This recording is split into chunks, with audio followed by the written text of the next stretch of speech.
Đêm nay trăng sáng, anh ngồi một mình nhớ em.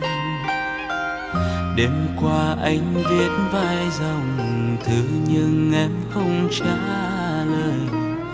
Cây tre đầu ngõ đung đưa theo làn gió nhẹ.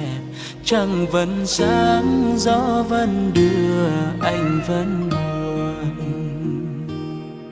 Không gian lặng vắng, mắt anh sầu em ở đâu.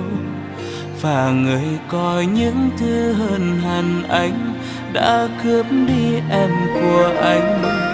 Anh chỉ muốn khóc thật to nhưng sợ mình yếu đuối. Thế nhưng đêm nay là một đêm rất buồn.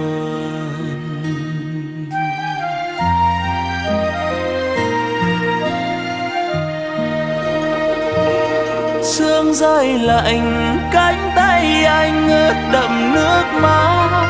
Anh nhớ hình dáng lúc trước khi anh vẫn còn có em.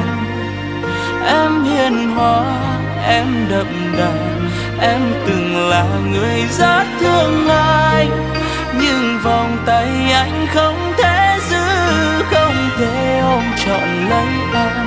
Anh tuyệt vọng, đau trong lòng chẳng dám nói ra. Chỉ có thể yêu lòng mỗi khi đêm xuống một mình. Và gió cứ đưa, anh vẫn mưa. Trong lòng xối xả nỗi sầu. Chỉ có anh chẳng mới thấu được nỗi lòng của anh.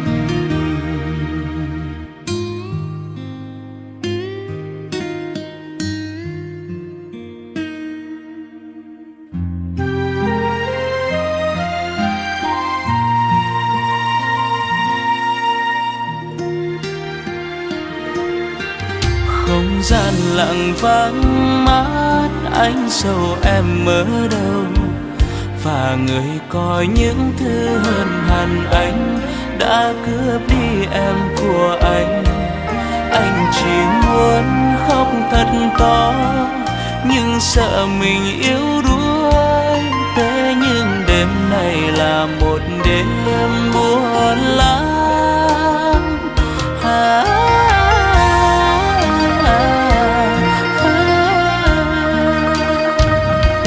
Sương rơi lạnh, cánh tay anh ướt đẫm nước mắt.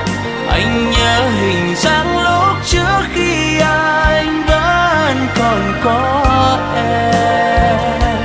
Em hiền hòa, em đậm đà, em từng là người rất thương anh. Nhưng vòng tay anh không thể giữ, không thể ôm trọn lấy em. Anh tuyệt vọng, đau trong lòng chẳng dám nói ra. Chỉ có thể yêu lòng mỗi khi đêm xuống một mình. Và gió cứ đưa, anh vẫn mưa. Trong lòng xối xả nỗi sầu. Chỉ có anh chẳng mới thấu được nỗi lòng của anh. Sương rơi lạnh, cánh tay em ướt đẫm nước mắt. Anh nhớ hình dáng lúc trước khi anh vẫn còn có em. Em hiền hòa, em đậm đà, em từng là người rất thương anh. Nhưng vòng tay anh không thể